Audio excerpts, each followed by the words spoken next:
Responsibility towards society. Number one responsibility towards society is to help weaker and backward section of the society, which means to help the poor people and those people who are in need of help. Example, the migrant workers are facing a lot of problem because of the coronavirus. They are stuck, they can't go home, they don't have jobs, that's why they don't have money. So many businessmen are helping them by providing food, like you can see in this picture. The other responsibility towards society is to generate employment, means to create more jobs so that people can earn money and take care of their family.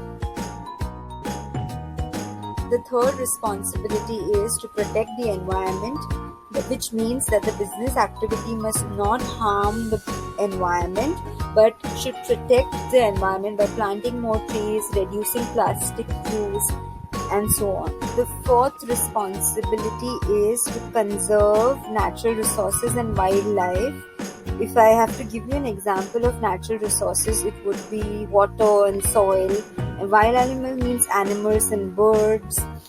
So the business should no way harm them but protect them.